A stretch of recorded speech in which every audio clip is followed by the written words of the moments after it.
How's it going, guys? Welcome back to TheBlueShifting and welcome back to Mamiya, into the last of the splitting routes. So we're closing in on what I believe will be the last chapter of the game. I think there's probably going to be more after we go through all four of these, but it would be whatever is the finale, I suppose. So I'm excited about that. So we've gone through, we've seen all of our friends except for one.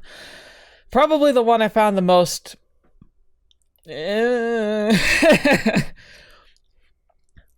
the tall, calming silhouette. Our very soft-spoken, super over-the-top friendly guy. Now, everyone else's story has been very touching and unique in different ways. Rio was really good. I think Minamo was the best. With the Mina reveal just being the icing on the cake. That was freaking cool. I'm still going crazy about that in my head. But we're going to jump into this last one. So I suppose we have nothing better to do than to just get started. But thank you so much for joining me. I appreciate you spending your time here. It's a pleasure to be able to share this with you. And we're getting closer and closer to Christmas. If you guys celebrate the holiday or any other holiday around this time, I hope you're having a great time. And if not, I hope you're looking forward to the next year. But we'll get past all of that. Because, I mean, it's kind of funny because, like, this game takes place at this time of the year. So it might be good to think about. So let's jump into it and see where we go from here. Let's follow the tall, calming silhouette. That's it for today. Let's meet next Friday. As the shadows grew longer, I started on my way back. Suddenly, I noticed that there was another, longer shadow behind me. Oh, what is it, So? There was something I wanted to ask you, so I went along and followed you. Wasn't that just adorable? What did he want? Sure, ask away. I wanted to know more about you. How did you get to know Natsumi? What was your relationship like? What kind of person was he in your eyes? Slow down, I can't answer that many questions all at once. I was met with a barrage of inquiries. Suou Keito suddenly took some distance between us and pulled himself together. I'm sorry. It's fine. You're that curious about Natsumi, huh? Yeah. I mean, I never saw him with other people, you know? That stung. This might sound rude, but I'm actually surprised he had 4 other friends besides me. Ow! That stung even harder. See. I was so very surprised. I thought about it many times after the funeral, but I just couldn't imagine him talking to any other people. So, how exactly did he act around you? Did he treat you any differently compared to me? Did he smile for everyone like he did for me? What kind of person was he to you, Suou? My question made him beam. He was like a nice older brother. We were neighbors, so we hung out a lot. But as we got older, I began to see him less and less often. I really wonder what he was like in school. Was he an honor student? The student council president, maybe? He was dealing blow after blow to my ego without even realizing it. Sorry, Suou Keito. I actually didn't stand out at all as a student. In fact, some people had even compared me to air itself. Please keep the image you have of me in your head. Yeah. As I gave my silent prayer, he seemed to realize something. I want to be a detective too. Huh? Natsumi, I want you to take me as your assistant. My what?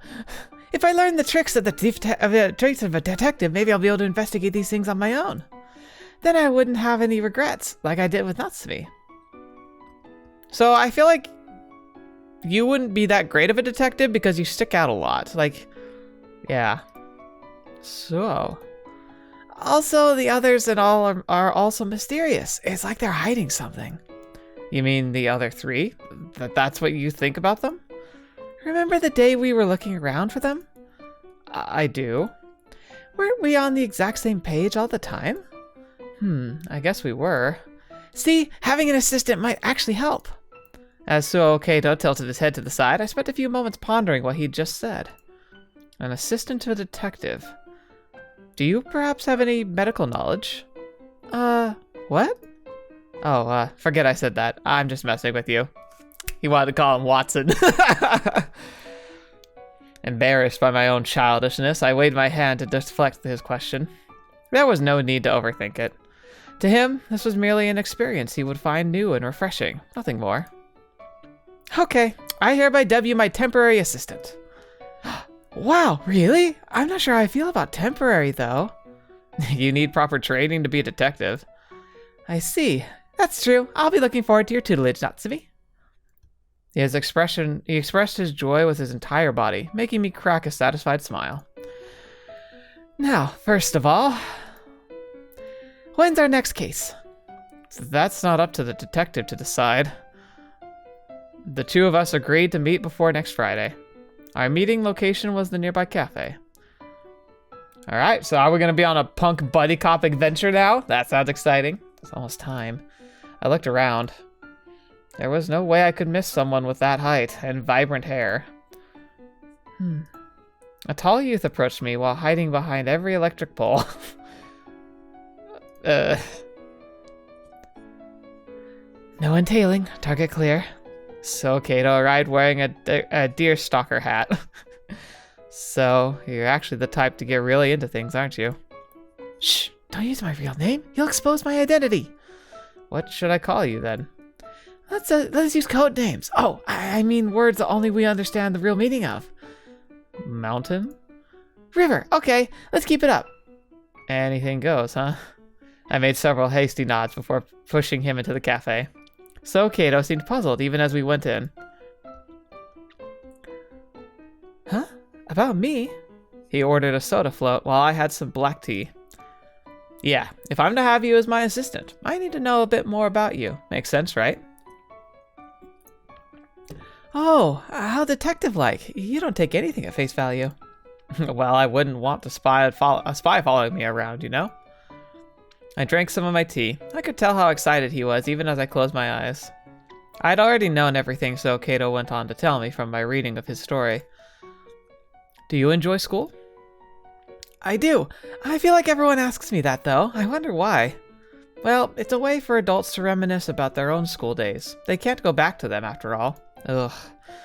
Kind of glad I can't, but at the same time, like, if I could go back with, like, my knowledge now, that would be kind of nice, but otherwise I would never want to go back. Can't they just attend some university, though? That's not how it works. Really? Some people can handle juggling school and work, but for most, it's too much trouble to be worth it. Huh. He drank his soda float, seemingly not fully understanding my answer. I see. Adults have to make their own money, huh? The ice cream had melted to perfection. I scooped some up with a metal spoon. Exactly. Adults are responsible for their own lives. I took the cherry on top and rolled it around in my mouth. The light filtering in through the windows cast a pleasant haze over me. It was like a cloud of aqua cotton candy was floating around. Made me feel like I was in a picture book. Alright, time to investigate. Wait up, Suou Keito. Once we'd arrived in town, Suou Keito began zigzagging between variety places. I had a hard time keeping up. He asked people around, only to move elsewhere when he had enough. Yeah, I remember. He's like a leaf on the wind. A student doing club activities and an adult detective. The difference in our physique couldn't have been more obvious. Slow down, Suou Keito. Natsume! This feels so good! He only calmed down when we reached the riverside. The area was open and the sky above was vast beyond words. And although the wind had picked up a bit, it was pleasant all the same. I sat down on a nearby bench and watched as Suou Keito led to the vastness of the sky embrace him. What about the investigation? Have you already had enough? Yeah, whatever. Anyway, look, it's a balloon. Whatever. Apparently, he'd grown tired of playing detective. He was too busy chasing a yellow orb floating through the sky. Seeing him like that, I couldn't help but chuckle to myself.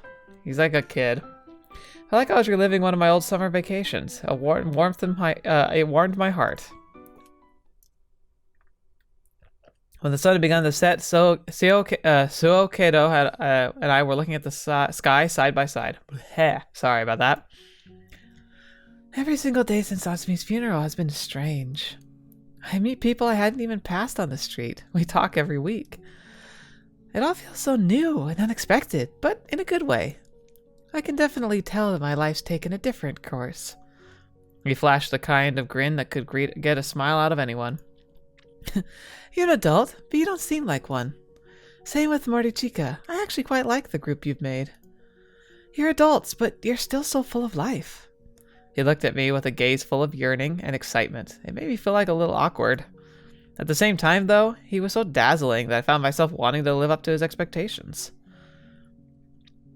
The world is replete with wonderful things to discover even after you become an adult. More freedom than you have now, many new experiences to enjoy. It was all just conjecture on my part, after all. I'd only lived until my high school years. Even so, in my current state, I appeared as a full-grown adult to him. I spoke as though trying to remember with my body. You too will become an adult one day. Yes, and you, if you aren't already one. That's true. I'll be an adult. The wind had yet to die down. His summery locks danced in the breeze, covering up a part of his face. New things to enjoy? I can't wait. That's right, because he gets caught up in the whole boredom of life. He wants life to be exciting and adventurous and full of unique dreams and such. And like reality is something that he finds just too boring. His joyful response filled me with relief. Natsumi? A gust of wind passed us. Can we meet again? Of course. I was so spaced out by him that it took me a second to respond. Suou Keito closed his eyes and smiled. The wind didn't show any signs of dying down. After we parted ways, I continued down the riverside, pondering this and that. Things like, what was Suou Keito dissatisfied with? Had his friends and family situation was good. It didn't seem like anything was getting in his way of a decent life. And yet, Mamiya takes him to the so-called Trichiliocosm. I recalled his final moments in that pale, fantastical sea. My chagrin and helplessness made me bite down to my lip. He had fun, he had happiness, yet he still seemed to be filled with a peculiar thirst, a longing of sorts. For what, though? That's the question. Good morning, Natsumi. Morning. What's that? I pointed at Suou Keito's chest, causing him to sound a bashful chuckle. The neighborhood children are having a fundraiser at the station, and I always make sure to chip in every time I pass by. There was a simple red feather brooch on his chest. I felt like it's been a while since I'd last saw one, but it might have been that I just hadn't been paying attention. Were they something that you could only expect a good-natured citizen like him? I have many more back home. It suits you well. Thanks. The red mark on his chest swayed. He suggested that we investigate the places Natsumi used to frequent. It wasn't a big deal. We would just be walking around. We were now waiting for a train. The tall boy behind me waited patiently enough, yet his eyes were positively beaming. I could only hope that he was find at least a little bit of joy today. As I looked at him, I noticed something red fall onto the tracks. Huh! I heard a young girl yell out. The red thing I'd seen turned out to be a pouch. Huh! That's my bag, Grandma! I need to get it! Maya, don't go down the tracks! She moved toward the bag, but her grandmother stopped her. The little girl's eyes were filling up with tears, and soon enough the surrounding people began to notice the commotion. The train was only a few minutes away from arriving. As I considered whether I'd make it if I went down and got the bag myself... Oh, this is dangerous. I noticed that Suou Keito was no longer at my side. Excuse me, a little girl dropped her bag. He acted quickly. While we were focused on the girl, he found a station worker and told him about the situation. The worker quickly understood him. He took out a transceiver. Not long after, there was an announcement. There has been an accident. The trains will be stopped until further notice. I looked in the distance and saw the approaching train grind to a halt. The station worker used a long stick to give the girl's pouch back to her. Here you go. Don't lose it again now. The girl held the pouch close to her chest. It must have meant a lot to her. Suou Keito looked at the little girl with a warm smile. Thank you, mister. I'm just glad it all worked out. Once the incident had been settled, the trains resumed running. Ours rolled into the station a few minutes late, but at least no one got hurt. Oh, come on. I'm going to be late now. Someone made an audible sigh.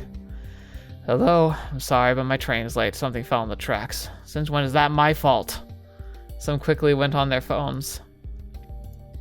Others fidgeted restlessly while looking at their watches. Suou Keito looked around and realized that the act he believed in meant nothing to those around us. Oh, that's kind of sad. You think about it. Like, first of all, if like a 3-minute delay on your train is going to make you late for work, you should be rethinking how you strategize your schedule. I know trains are a lot more on time in Japan and other countries than I'm used to, but frankly, you should never feel like you're cutting it that close. Like, if that's the best you can do with your planning, either you just need to be better at your planning, or you need to really seriously reconsider what commitments you make, because frankly, that's not a good excuse. A 3-minute delay should not make or break you and make you feel like you have to like get all flustered. And like, that's the problem, is like, if this is a reflection of actual like things you can expect if you were working in Japan, like that's insane. Like, I know it's a black work district, like it's really, really, really bad. And like, there's a lot of cultural like problematic stuff going on behind the scenes and all of that. Heck, I even just watched like a little video that was talking about how like even to this day companies will do things like adopt adult young men into their families in order to keep their businesses family businesses and keep them like in the family, like, and like that can't, but for some reason can't pass these things down to like the women of their family, or at least like they don't. Like, it's, they could, but they choose not to because they want to be traditional. I don't know to what extent that is, but apparently it's like still like rather common, and that's kind of sad. Like, I think work culture in Japan sounds horrifying. Like, it's one of those things where it's like every country has its pluses and its minuses. Japan has a lot of great things going for it, but that work culture just sounds horrific. Like, heck, work culture in the United States is pretty bad. Like, we have a huge expectation of like working all the time, of like being sparing with your like given like vacation days. And heck, a lot of people I've been hearing find it crazy that we don't have a separation of vacation days and sick days. Like, they're typically the same. It's called like paid time off. So you need to save some. You plan your vacation, sure, but you also need to save some in the back just in case you get sick and you need to stay home. Otherwise, you stay home and you just don't get paid. And that's if you're lucky. That's a decent job. There's plenty of jobs that don't do that at all. You're out of work. You're just out of work and out of money. So it's like, okay, whatever. And then to find out like just how crazy the culture is in Japan is like shocking. And in Korea too. I know it's pretty bad there as well. And I think China isn't as bad, but they're so controlling that it's not much better in a lot of other ways. I mean, that's the thing that would make it so I would never want to live in those countries.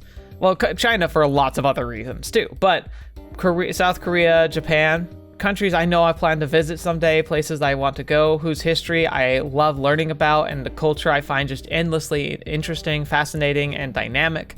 And in a lot of ways, even like fulfilling. Like, it sounds weird to say that, but a lot of like the philosophies of Shintoism, Buddhism, like I find very appealing and fulfilling for me. Like, I think that there's a lot of truth to be found on like the traditional side and like the lifestyle sides of these cultures and these like nations and these people. And yet there's that really, really black mark of that workplace like attitude and like staunch traditionalism that's so ingrained that seems like it's such a burden. I mean, I don't know. I just can't imagine. It must be so hard to try and like keep a job in Japan, because if you do make time for yourself, if you do get a job that doesn't like, or you don't push yourself to like go over that edge to the extra step of working unpaid overtime, of going that extra mile, of like not taking like vacation, like there's like so much judgment and social pressure against that. And it sounds so debilitating because it's like life isn't about work, and yet it kind of feels like it's supposed to in a lot of ways. Like, and also like I know like I would be a massive disappointment in Japan, like because the fact of like my situation, my current failings and struggles, and the fact that like I'm a stay-at-home dad. I imagine stay-at-home, like I find a lot of pressure to be like staying at home and to be like focused on family and focused on my situation. Like there's a lot of social kind of negativity that comes with that. One of the like I could name several things, like the fact that like I don't get invited to like as many like family activities. It's a lot harder for me to socialize with other parents who choose to stay at home. A lot of them find it awkward. A lot of people will subtly imply like questions like, when are you planning to start working? When are you planning to like, you know, like let your wife stay home? Because that's just the traditional role. And that's the thing, is like, that's frustrating, but it must be so much worse if I were in Japan. Like it would be, I think it could be nightmarish.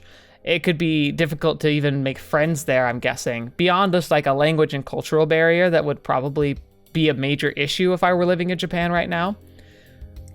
I imagine the like just the lifestyle choice maybe could be dismissed because I'd be a foreigner, but even then, like I wonder, because it sounds like they can be so harsh to the people that live there and who are their neighbors, their family, their friends, their coworkers. I don't know. It's a dream. It'd be such a dream to be able to live in another country, but at this point, I'm not sure if I'd ever be interested in working in Japan. Maybe retiring if I were super lucky. But even then, like, I don't know. Definitely a place I want to visit.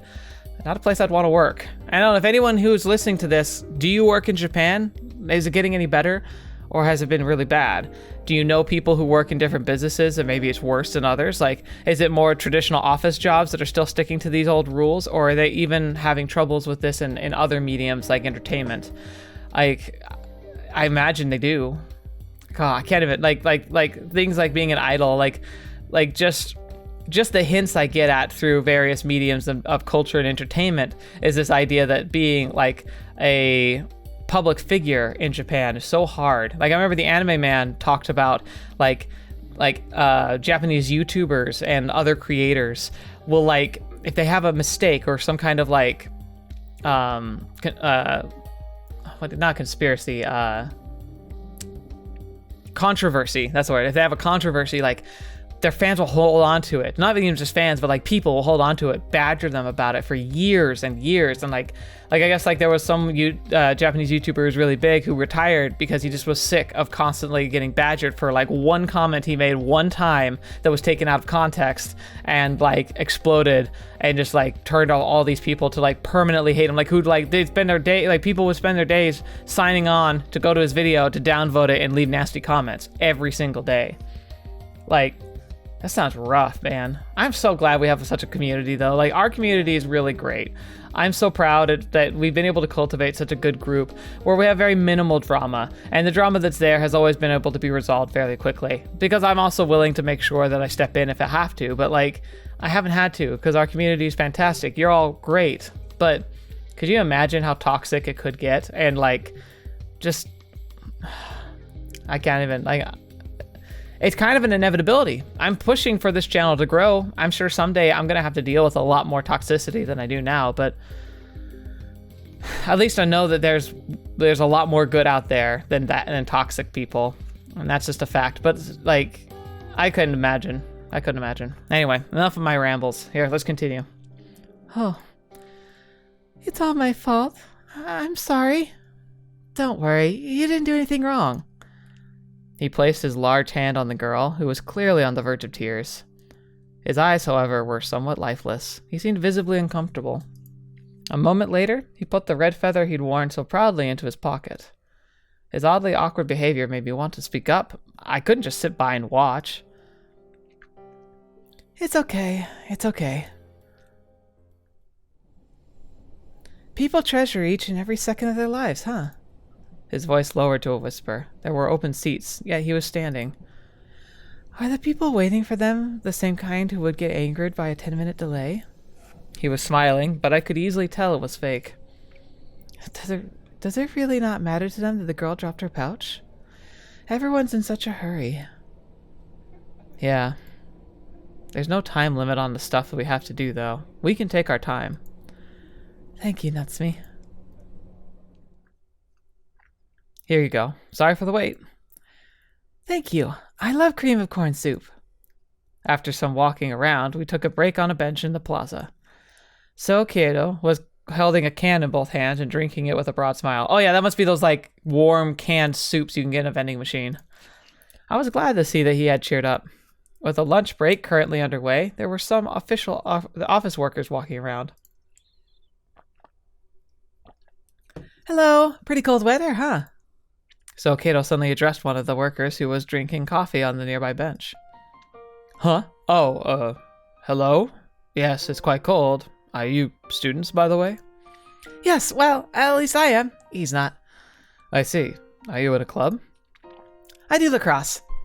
I forgot he did lacrosse. Yeah, represent! Man, he'd be good at lacrosse. Oh, he'd be such a good midi. Dang, because he'd be so tall, he could intercept like so many like tosses, especially like if he's athletic, which he is, and he's talented. Dang, he could be super terrifying in lacrosse. Lacrosse? I did it in high school. Really? What was your position? Though the office worker was perplexed at first, they quickly hit it off. So is lacrosse more like, this is the second visual novel that talks about lacrosse in Japan. Is that actually a thing? Like, that's awesome if so, but I just didn't realize it was like common enough to be like in high school. It wasn't even like really available in my high school. I had to go to a special club. Like it's bigger like in other parts of the country. That's not where I grew up. But even then, like it takes a backseat to football, basketball, soccer, which, you know, American football is soccer if you don't know. So no, American soccer is football, and American football is its own thing. But still, that's pretty cool. The man reminded me of a deer. He had roundish eyes, and you could see dimples every time he smiled. I wonder what that would be like. I get dimples all the time. The two were enjoying their time. Until... Hey, Sudo, what are you doing here? We heard a sudden yell. It came from a middle-aged man in a suit. The deer-like worker called Sudo became all pale and stood up in a hurry. Sorry, manager. Where are you going to grow up? You don't have time for this. The man kept bowing his head while his superior continued chewing him out. The incident left us both perplexed. We really weren't supposed to be seeing this. I looked away and tried not to stand out too much. So Keito, on the other hand, continued watching the man repeatedly bow his head. Once the superior had left to smoke, Sudo let out a sigh. Suddenly, his eyes met Suou Keito's. The man gasped, then awkwardly looked away. His hands were balled into fists, and I could see his shoulders trembling. Suou Keito tried to stand up, but I stopped him. Let's go. He seemed reluctant to leave, but it came with me regardless. When I turned around, I saw Sudo go after his superior. That sure was a surprise. So Keito remained silent. Why would he snap like that in a public space? Even I felt like I was being scolded. I smiled to help him relax, but it didn't seem to be doing much. Why didn't he argue back? Huh? That superior was clearly being unreasonable, so why didn't he stand up for himself? I mean, he looked so frustrated. So Keito kept his gaze fixed on a single point as he said that. I recalled the way that suited man was clenching his fist. Well, he was dealing with a superior. That was probably no real point in arguing there. I'm guessing he had to swallow his pride to make sure things didn't escalate further and ended as quickly as possible. He seemed to be thinking about something. It's his job to be... Is it his job to be yelled at? Huh? When I looked at adults, I see many of them get yelled at for reasons I don't really understand. Does their work require them to be angry or the target of verbal abuse? So throwing shade. I mean, I gave on my little rant, but he's really just throwing it out there. Fetch. So Keito smiled. I imagine there's people like that, yeah. I see. It seems like hard work. So Keito sounded a chuckle, seemingly half returned to his usual self. Adults sure have it hard. He seemed to have been trying to fool himself with comparisons. By the time we made it to the station, the sun had already set, with dark gray clouds drifting in the sky above. The smell of the coming rain tickled my nostrils. Starting today, my parents won't be home for a while. Would you like to come hang out? Hearing such an innocent request under these grave skies filled me with an urge to protect him. He seemed unusually weak today. I had no reason to refuse him. I'm home. Pardon the intrusion. Relax, there's no one here. Huh, I guess this'll work. I'm sorry, Natsumi. I told you to relax and now you're helping me. I don't mind, really. It would have been too much for you to handle alone, anyway. We came back and turned on the TV. It said there was a storm coming. Suou Keito looked excited at first, but when I asked about the garden, his expression changed. We went outside and covered the well-kept garden in sheets to protect it from the storm. A storm, huh? I guess that means public transport's a no-go. What? You mean you're not staying over? Huh? Can't I? Of course. That's why I had in mind when I invited you in the first place. All right then. I guess I'll stay. I bet you're all tuckered out from working on the garden. The bath should be ready by now. Oh, thank you. What a guest. Our exchange made me feel a little bashful. Isn't this kind of what happened with Ryo, though? Like, he kind of pseudo-adopted Ryo and then, like, didn't want to let him out. Oh, boy. Feel free to use the guest room, okay? The bathroom's right here. Okay, I got it. Good night, then. Good night. It's loud outside, so don't open the window. Who would do that in December? The raging storm outside reminded me of Suou Keito's sleepwalking. When I was talking to him just now, he seemed better than fine, but I'll keep an eye on him. I listened closely in the darkness as the heavy rain beat against the windows. Hop, fetch! How long had I been waiting now? I seemed to have fallen into a shallow slumber, and woke up only when I heard the front door open. I could still make it. I hastily put on my coat and ran into the stormy night. Suou Keito, where are you? Answer me, Suou! I shouted to the out to the storm. He couldn't have gone far. I saw a large silhouette that walked in an awkward manner. The person, Suou Keito, was turning a corner. Wait up! I had to get to him as soon as possible. I had to help him. As hard as I tried, my legs were losing their fight against the strong winds. Suou! Clad in pajamas, he walked on ahead like he was the shepherd of the storm. He was right there, but I couldn't catch up to him. Suou Keito! I finally reached him. Jeez, he looks so old now. He was in a forest, walking barefoot on the grass. He looked up at the sky as if trying to converse with the moonlight. Within the deep green of nature, everything felt so silent you'd think he had stumbled into a separate dimension, cut off from the rest of the world. The way Suou Keito stood there made it look almost like he could be taken to the moon by any second now.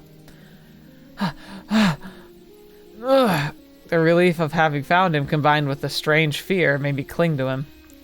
Let's go back home, Suou Keito. Huh? Come back with me. Within the depths of this endless green forest located far away from the city, the starry sky looked so beautiful it almost hurt. Good morning, Natsumi. Did you sleep well last night? Wait, you don't look so good. Are you okay? Suou Keito. Huh? I embraced him as hard as I could. What's gotten into you? Did you have a bad dream? Suou Keito. It's okay. I'm here now. Suou Keito wasn't at fault.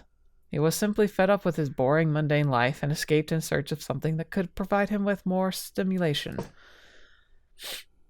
That was all there was to this boy. Nothing more, nothing less. It only drives him to be crazy.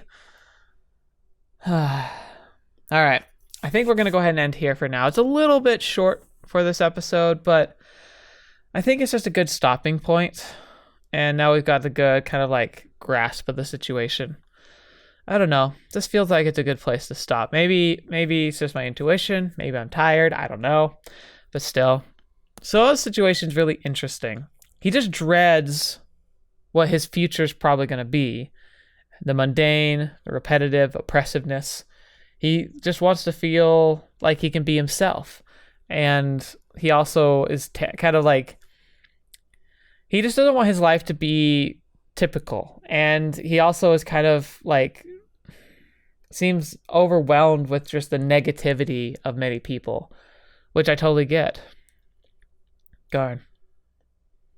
Makes you think again. So I didn't realize my tirade would be so on point with what his story was going to cover, but like, yeah, work culture. Work culture sucks. I imagine it's better in some places, but ultimately work wouldn't be work if it wasn't like, you know, challenging and difficult, because it's like a job that not everyone can do or wants to do. That's just why people are willing to pay you to do it, right? So wouldn't it be nice to live in a world where we could just do what we wanted?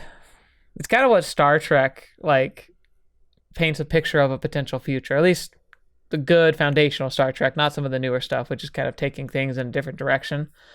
But it used to be about this idea of like a world where medicine and food were freely given. Like the necessities were available for everybody. Like, even if you decided you just didn't want to do anything but like sit around all day, you could have a house, you could have medicine, you could have all the nutrition you could possibly need, free of charge, because it was just so readily available, so easy to get a hand of. And so people could pursue their interests. A lot of people, so the people who are in Starfleet, who are traveling amongst the galaxy, they're like people who are scientists or like military leaders or security or engineers. They just wanted to expand their horizon. They wanted to make a difference in the universe. They wanted to make a name for themselves. And like, that was what they did. They didn't do it because there was no income. There's no money. It's just being able to pursue your dreams. Sure, there's competition. Not everyone can get access to their dreams, but the ideal is this idea. The idea there is this idea that there's no such thing as inequality of necessity. Everyone's gets access to the same like basics, necessities, and have the opportunities to pursue themselves and to pursue excellence, their personal excellence. And every person finds their value in their own life, and even if nobody agrees with it, like, you're still allowed to pursue it. How cool would that be, you know? I mean, a big cornerstone of why it works is because of replicator technology, being able to take raw, just matter, like you could take rocks and turn them into whatever you need. So it's like literally making rocks into food and water and medicine into, you know, per need. That's pretty freaking cool. So yeah, I don't know. It's a dream, but it'd be nice if we could build to a future like that someday. But yeah, we'll have to see how So does. And I hope this will help reflect on culture in general of like what are you doing with your life? Enjoyment versus like necessity, kind of trying to find that balance. I mean, this channel is a great example of something that I do because it's fun. It's something it's like I cover and talk about subjects that I think should be talked about, something I'm passionate about, things that mean a lot to me. And the cool thing is that people can make this a career. I'd love to do that. Like, that's a great thing to shoot for, but a lot of that has to do, like, there's a lot of time dedication. There's a lot behind the scenes that you don't even really probably know, like the hours of time I put into this channel in the background. Because not only it's just like the recording of the content, it's also the editing, the fine tuning, the balancing, and also just like submitting and dealing with disputes and working with different companies. And it's only going to get harder as I get bigger, which is part of why it kind of makes sense for it to be a job. But at the same time, it's so much not a job. So who knows, right? It's just fun, and I'm glad I get to share it with you. Regardless of what the future holds, thank you. But I really am thankful, especially to the patrons who are like so believing in this dream that they're actually like supporting that goal. I thank you so much. It means the world to me. And then to the rest of you who are just simply watching or leaving likes and comments and like subscribing to the channel, that's also super helpful and helps make this stream a reality, helps make it more likely I can keep making this content. It really means the world to me. Again, apologies for the shorter episode, but this just feels like a good place to end. We'll be able to continue this next week. The holidays are coming up. I'm planning to post all my content as usual, especially because Christmas falls on Saturday. So we should see, like, we'll have more of this next week, right before the holiday. And like, we'll see. I'm trying to think about something special to do towards the end of the month. I don't think I'll do it for Christmas per se. I've got a lot of stuff I plan to do on Christmas itself, but maybe New Year's we'll do something kind of special. Maybe we can do like a chill live stream or something into the night. But I don't know. Again, New Year's Eve, I don't expect many of you are going to not have plans, so maybe that wouldn't be the best idea, but Who knows, right? Anyway, thank you guys so much for being here. Thank you so much for spending your time here on the channel. I appreciate you. I hope you enjoyed today's episode and that all the future episodes you'll be able to enjoy with me. So until next video, watch me. I'll see you next. I'll see you there.